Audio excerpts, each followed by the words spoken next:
Et on continue avec Astérix et la surprise de César, sorti en 1985. Le scénario est un bon gros mix des deux BD, Astérix Légionnaire et Astérix Gladiateur. Je ne vais pas m'attarder sur toutes les différences qu'il y a entre le film et les BD parce qu'il y en a pas mal. Déjà, on commence bien le film avec un super générique chanté par Plastic Bertrand. Écoutez bien les paroles parce qu'elles résument assez bien l'univers d'Astérix. Et puis ça reste trop en tête, c'est génial. Astérix est là,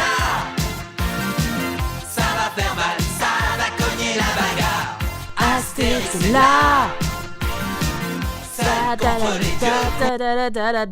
Astérix et Obélix partent retrouver Falbala et son fiancé Tragicomix, le beau gosse, enlevé par un jeune Romain ambitieux. Mais le centurion du camp, par peur de représailles des Gaulois, les envoie dans une légion étrangère en Afrique, où ils seront ensuite revendus pour être offerts à César dans le Colisée.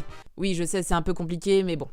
On va regarder ça ensemble. Dans le film, c'est Falbala qui est la demoiselle en détresse entre guillemets, alors que dans la BD Astérix Légionnaire, c'est Tragicomix qui se fait enlever et Falbala qui reste au village. Du coup, le personnage de Falbala est mis en valeur dans le film parce qu'en plus on voit qu'elle ne se laisse pas faire la fille. Elle éclate carrément un vase sur la tête d'un centurion et elle ose répondre au grand Jules César. Non, je ne me séparerai jamais de lui. Elle ose parler. Attends, elle vient quand même du village des irréductibles Gaulois. Ça fait du bien parce qu'il y a très peu de personnages féminins badass dans Astérix. Même de personnages féminins tout court en fait. Ce qui est dommage du coup, c'est qu'on ne retient pas forcément cette image de Falbala, mais plutôt celle de la jolie fille un peu fleur bleue, alors que pas du tout en fait. À ta santé, centurion!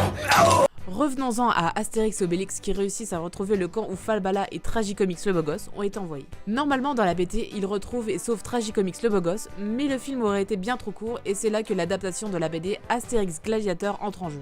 Les amoureux ont réussi à s'enfuir du camp, mais du coup Astérix et Obélix ont fait tout ce chemin pour rien. Ils quittent donc leur habit de légionnaire et repartent pour Rome pour aller sauver Falbala et Tragicomix le beau gosse des griffes des gladiateurs au Colisée. Astérix se fait alors kidnapper par des Romains sans sa potion magique et manque de se noyer dans sa cellule.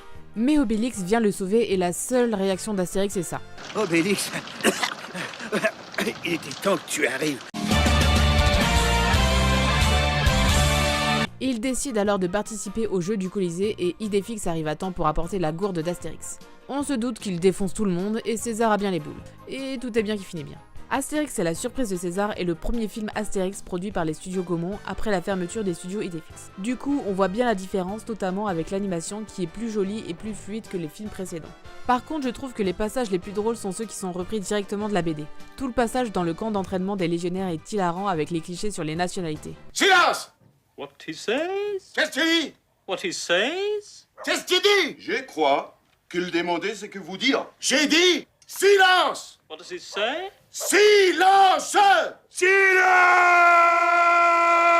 Ils n'ont tout de même pas pu tout retranscrire à l'écran. Par exemple, lorsque l'Égyptien dans la BD parle, ces bulles de dialogue sont remplies de dessins qui parodient les hiéroglyphes et qui ne seraient pas du tout passés en dessin animé. Au final, les scénaristes ont bien su trouver le fil rouge qui permet de relier les péripéties des deux BD, même si Astérix Légionnaire est beaucoup plus exploité que Astérix Gladiateur.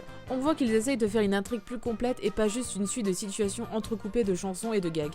En plus, pour une fois, une fille est à l'honneur et c'est génial parce qu'elle envoie du pâté et que son fiancé est un peu décoratif. Mais il est beau gosse, donc ça va. Et pendant qu'à Rome, ils l'ont dans le baba.